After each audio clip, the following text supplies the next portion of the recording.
Breaking news tonight, the explosive wildfires raging in Los Angeles as life-threatening winds spread danger across Southern California.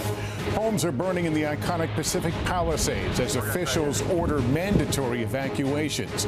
Thousands racing to get out, vehicles abandoned in the gridlock. Firefighters rushing to reach those trapped. The fire fueled by Santa Ana winds burning hundreds of acres. Gusts of wind up to 100 miles an hour. Our team in the fire zone as the flames rage tonight. Plus the deep freeze and new winter storm warnings we're tracking right behind it. And just breaking in that Las Vegas Cybertruck explosion, police now saying it was plotted using AI, including ChatGPT, why they're calling it a game changer. President-elect Donald Trump suggesting he could use the military to seize Greenland and the Panama Canal. And ahead of the second Trump administration, Meta CEO Mark Zuckerberg announcing major changes, why he says Facebook and Instagram are getting rid of fact-checkers. Former President Jimmy Carter's final journey to Washington, where he's lying in state, beginning tonight. This is NBC Nightly News with Lester Holt. Good evening and welcome. A windstorm is kicking up explosive and rapidly spreading brush and wildfires all over Southern California this evening. Homes are already engulfed in flames in the Pacific Palisades section of L.A., forcing thousands to flee, creating an incredibly dangerous situation. The fire emergency fueled by incredibly powerful Santa Ana winds gusting up to 100 miles per hour and spreading for acres and acres. The plume of smoke visible from LAX. Officials had warned of extreme fire danger, the highest alert, and tonight that danger has become a reality for those caught in the path. As the flames and smoke spread today, some drivers abandoned their vehicles, causing gridlock for others, including our own Liz Croyt, who at one point found herself flanked by fire on both sides. Liz joins us now from Los Angeles. Liz, it is a desperate situation with so many rushing to get out right now. Yeah, well, Lester, this is a chaotic, volatile situation that's unfolding here right now. We are hearing reports of people trapped. There are hundreds of people that have been trying to get out. It's created gridlock traffic. In fact, all of these cars around me right here on Sunset Boulevard are abandoned with people who just got out to get out on foot. There's hundreds of firefighters that are working this fire right now, all of it driven by an intense wind event that is just getting started. Tonight, panic in the Pacific Palisades as a wind-driven wildfire blazes through one of Southern California's most iconic neighborhoods. People are panicking, and it's a parking lot, so there's about an hour wait at the bottom of Palisades Drive. I rushed over here to pack my belongings, and I got the evacuation orders. Multiple homes burning, with residents told to get out, some people getting trapped. The homeowners are saying they're unable to access any exit routes. There's fire on both sides of the road. Many abandoning their cars in the gridlock traffic. Fire crews using a bulldozer to push cars out of the way to clear a path. We are in bumper-to-bumper traffic right now as hundreds of people try to get out. You can see flames here on both sides of the road with very little visibility. Right around, up and around those two homes, they didn't catch fire, but everything around them did. Our NBC Los Angeles station inside this hard-hit neighborhood. This is a large clock here, a large what looks like an antique, very beautiful family clock here on the ground. There are also photo albums that the firefighters pulled from the home just minutes before the flames overtook it, because they said that they felt like they at least wanted to save something. Smoke from the growing fire seen for miles around LA, where another brush fire ignited in West Hollywood. This is something you hardly ever see. We are in the heart of LA on Sunset Boulevard, where there was a brush fire that shut down the road here. All these firefighters trying to get ahead of the wind, putting out the flames that were up in these hills. Firefighters using airdrops to put out the flames. Tonight, 19 million people under red flag warnings, with wind gusts throughout the state expected to reach 100 miles per hour in some areas, sending trees onto cars and power lines. The only thing I heard above that wind was the power lines popping. The intense smoke creating dangerous air quality across Southern California, with the firefight continuing into the night, where high winds are expected to only further fan the flames. Liz Kreutz, NBC News, Los Angeles. All right, Bill Cairns is tracking the fires in these Santa Ana winds. I had to look twice at some of these wind speeds. Incredible. Yeah, firefighters are in a tropical storm fighting a huge fire where it hasn't rained in 8 months. That's an impossible situation. You could see the clouds and the smoke plume heading off the coast. Areas of red have already burned. We're now over 1,000 acres. Winds are now gusting up to 60 miles per hour, and later on tonight they get even stronger.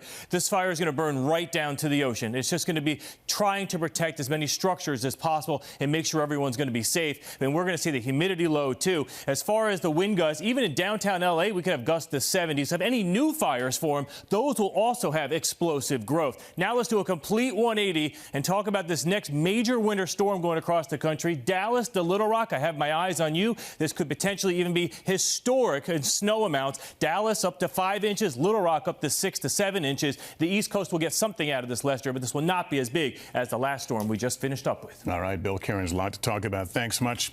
Now to the latest on the Cybertruck explosion in Las Vegas. Police providing stunning new details about the special ops soldier who blew himself up and the artificial intelligence they say he used to plan the attack. Tom Winter is here, and Tom, a top police official calling AI in this case a game changer.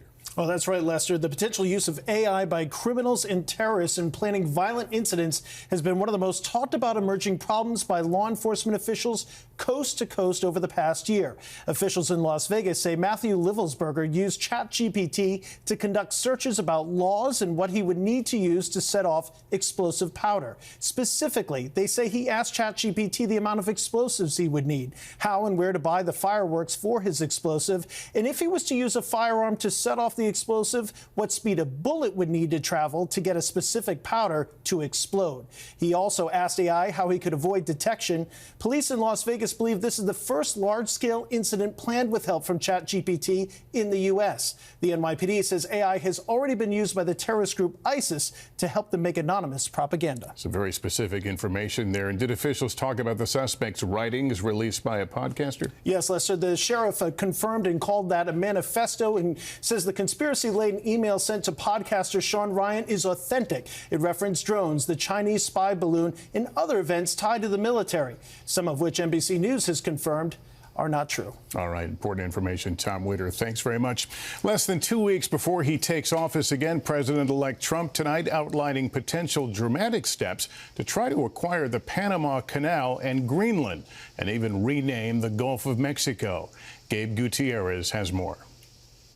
In a marathon news conference at Mar-a-Lago, President-elect Trump not ruling out using economic or military coercion to retake the Panama Canal and acquire Greenland. You're talking about Panama and Greenland. No, I can't assure you on either of those two, but I can say this.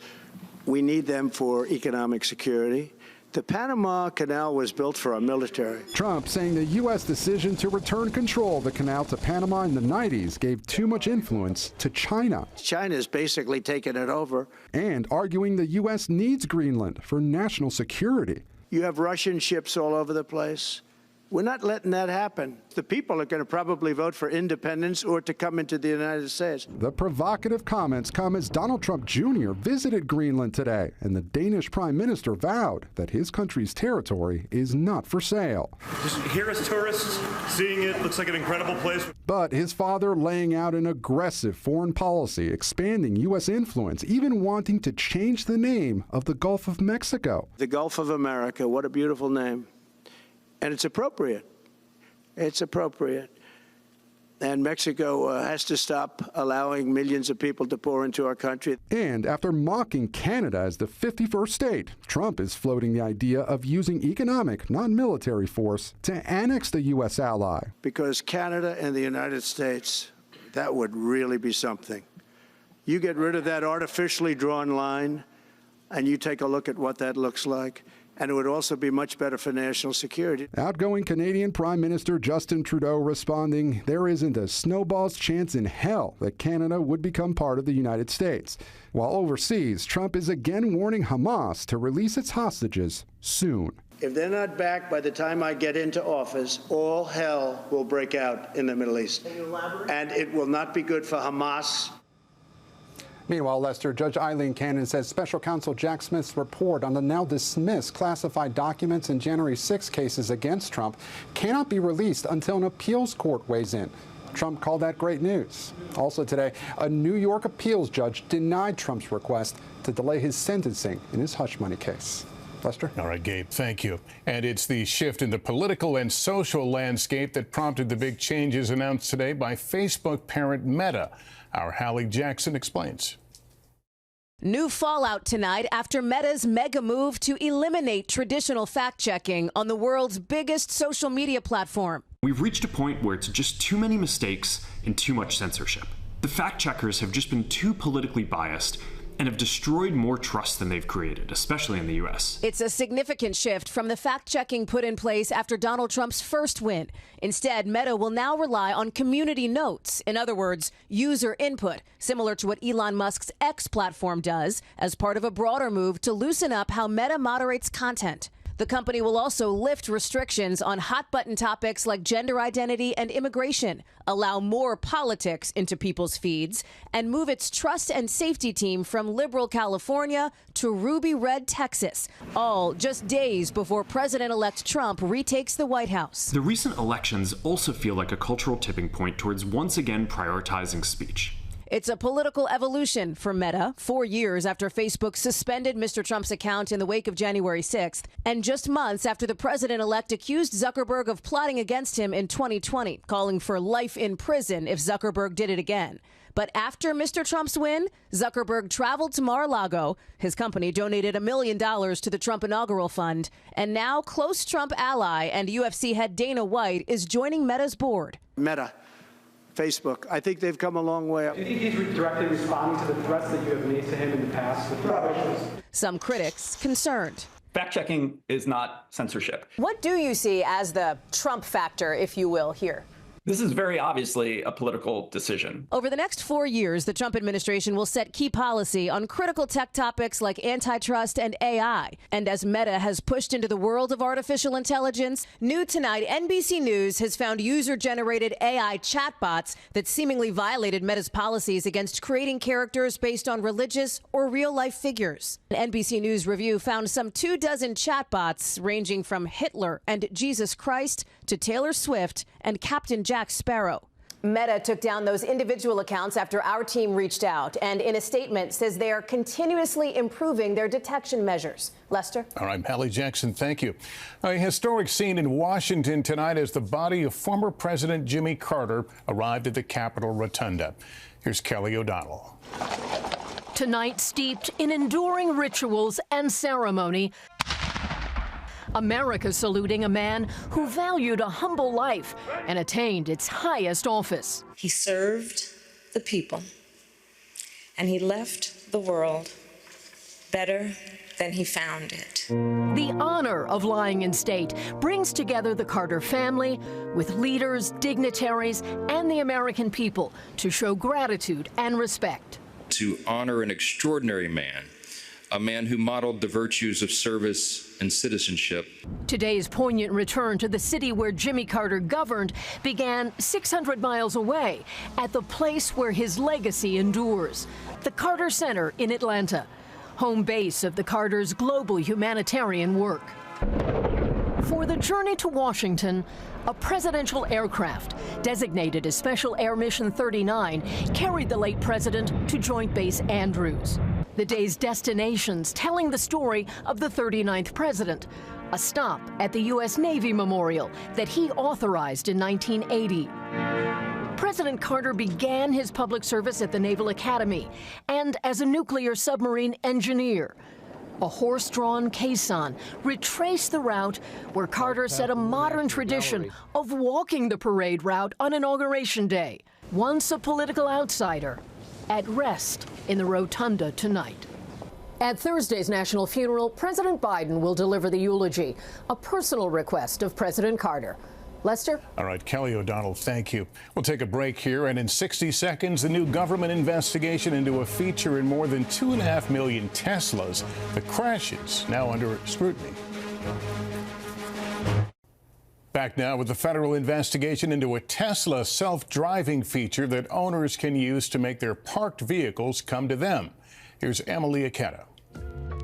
The technology is head-turning, allowing your car to come to you from anywhere in the parking lot through Tesla's phone app and the touch of a button. No driver inside.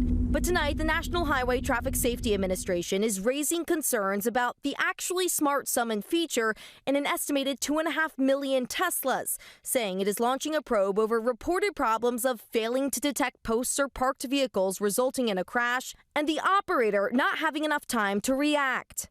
The announcement comes less than 2 weeks after we aired a story on a summoned Tesla. No driver, no passenger. It was an empty car that was driving itself into my car. Our Washington, D.C. station, WRC's Susan Hogan, went to the Insurance Institute for Highway Safety to test a version of the technology, finding success on the first try. It says the summon is complete. But a different result with the later attempts. I'm going to stop that.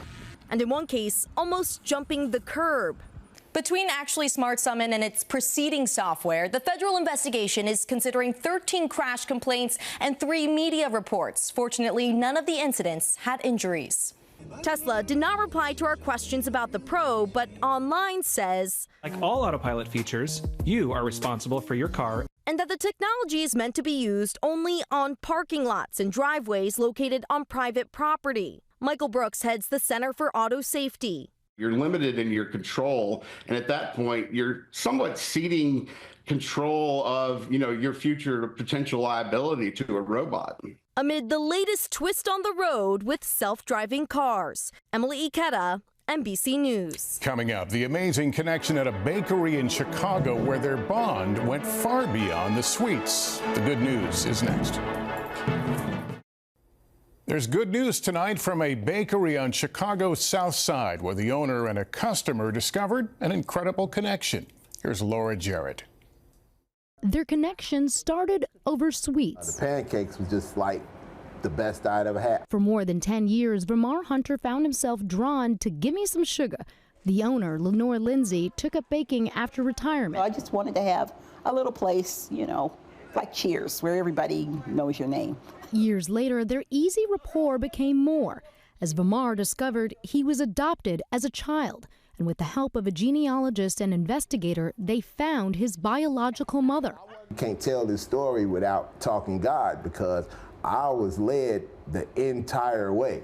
Led to Lenore, who had placed him for adoption when she became pregnant at 17. Once Vermar's investigator found her 50 years later, she had only his name and number to call, thinking he'd be a stranger. I called him from the bakery line. Give Me Some Sugar pops up. I didn't order anything. I'm thinking, why? Then I heard her voice. I'm like, Miss Lenore? Right. Yeah. I'm like, this is for Mars. Yeah, it was a lot of oh my gods there. Oh my goodness, no! Yeah. No! That's what, so we were just, we just went on like that. Yeah. But just as the two were making up for lost time, Lenore was fighting breast cancer, and running the shop was taking a toll. So Vermar decided to step up, quitting his job to now run the bakery full-time. He loves it like I love it. Mother and son now together feeding the souls of this community. Laura Jarrett, NBC News, Chicago. And that is nightly news for this Tuesday. Thank you for watching. I'm Lester Holt. Please take care of yourself and each other. Good night. Thanks for watching. Stay updated about breaking news and top stories on the NBC News app or follow us on social media.